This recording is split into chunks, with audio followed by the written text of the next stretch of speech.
made it to the hotel, you guys. The city is absolutely gorgeous so far, and I can't wait to show you everything.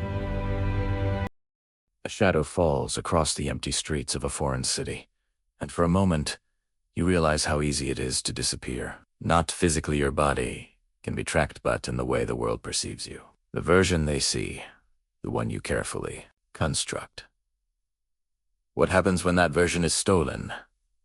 Or worse, begins to take a life of its own. Madison moves through the bustling airport with the practiced ease of someone who knows every angle of the camera. Her followers will see only a smiling face, perfectly framed, unaware of the quiet tremor in her hand. She tells herself it's excitement, the thrill of the unknown. Yet something beneath the surface and unspoken unease tightens with every step toward departure. The first few hours of her solo trip seem ordinary. Sunlight filters through the hotel lobby, soft and almost forgiving. The receptionist smiles too broadly. The language barrier makes each conversation slightly strained. And then she meets C.W. warm, charming, attentive, but in the way a stranger can be seemingly perfect. Madison feels an inexplicable pull toward trust, though instinct whispers caution. At dinner that evening, the air between them is electric with conversation, laughter carefully measured. Yet as Madison scrolls through her phone, she notices subtle anomalies. A post she doesn't remember sharing, a comment in her tone that she would never have written. A slow, disquieting doubt begins to form. She blames herself at first. Fatigue, jet lag, the stress of constant visibility. But the seed of fear has been planted. Madison's inner monologue drifts through fragmented thoughts. Did I leave something open? Did I say too much? Can someone really see everything? The city outside glimmers with lights and possibility, yet every reflection in the glass seems like a distorted version of herself, each one more sinister than the last. The tension begins to mount in subtle ways. Doors left slightly ajar. Her belongings shifted when she returns to her room. Unfamiliar shadows linger just at the edge of the frame of her photos. The audience senses her growing paranoia before she can articulate it fully. And yet, it's difficult to separate what is real from what is imagined. CW's presence is both comforting and invasive. There is a quiet intimacy in the way he anticipates Madison's routines, her preferences, her subtle mannerisms. At first, she is flattered, even charmed, but each gesture that seems considerate also hints at knowledge she has not shared. He knows too much. The awareness dawns slowly, like a cold sunrise seeping through blinds.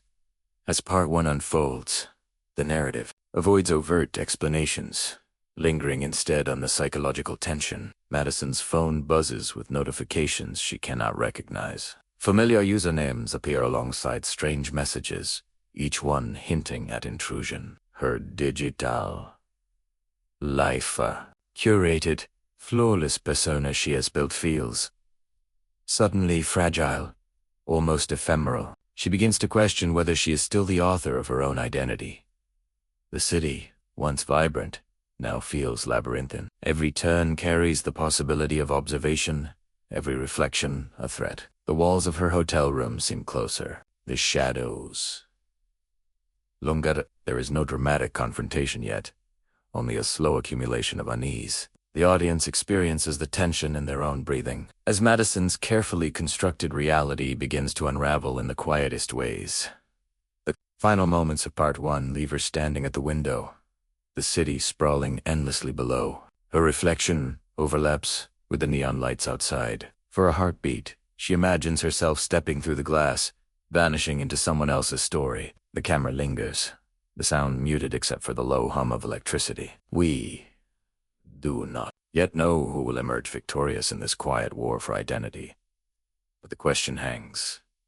Whose life is this, really? The city outside is no longer a backdrop. It feels alive, almost conspiratorial. Madison senses it watching her as much as she watches it. Every step she takes, every street she crosses, carries the invisible weight of someone or some fun track in her movements. The world she thought she controlled is slipping through her fingers, not violently, but quietly, methodically. CW's presence intensifies, though now it carries a subtle menace beneath the charm. He mirrors her habits perfectly, anticipates her thoughts before she can articulate them. At first, she wonders if she is imagining patterns where none exists, a projection of her own insecurities. But the anomalies multiply.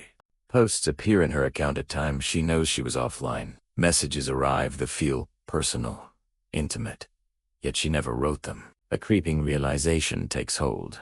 Her digital self, the carefully curated persona, has no longer hers. Madison's inner voice becomes a tense monologue of doubt and fear. Am I still myself? Or am I merely the echo of what the world expects me to be? Each notification, each shadowed reflection in a cafe window, each interaction with CW forces her to question not just reality, but identity itself. The midpoint shift arrives in subtle, almost cinematic fashion. Madison stumbles upon a sequence of videos, her own face, moving and speaking, but with expressions she never made, words she never said. The footage is flawless, intimate, and undeniably her panic rises, but it is contained, almost clinical, as she comprehends the magnitude of what is happening. CW's motives are no longer ambiguous. The psychological invasion is complete. He has co-opted not only her online identity, but the essence of her self-presentation, twisting it for his own ends. Emotionally, the impact is profound. Madison grapples with betrayal, fear, and a surreal kind of grief for herself that no longer exists in any tangible form. She experiences a quiet, mounting despair, as if watching herself from a distance. Every interaction with others becomes laced with suspicion. Every glance in the mirror is met with the uncanny sensation of being observed from the inside. Here, the narrative shifts from external suspense to internal reflection. The audience is drawn not into a chase, but into Madison's psyche, moral and psychological reckoning. The story questions the very nature of digital identity. If someone can perfectly replicate you online, altering your image, your voice, your gestures, then what remains uniquely yours? The climax is subtle yet devastating. Madison confronts CW not with violence, but with awareness, exposing the emptiness beneath his control. In a tense exchange, words are sparse, each syllable weighted with moral implication. She realizes the only way to reclaim herself is to step outside the framework of her own creation, to disconnect, to vanish from the digital grid entirely, sacrificing visibility for authenticity. The final act is reflective, almost meditative. Madison walks through the city streets at night, unrecorded, unfiltered, the hum of neon buzzing like a distant reminder of what she has left behind. The camera lingers on her face, and we see not fear, but a quiet resolve. She has reclaimed her autonomy, though at a cost.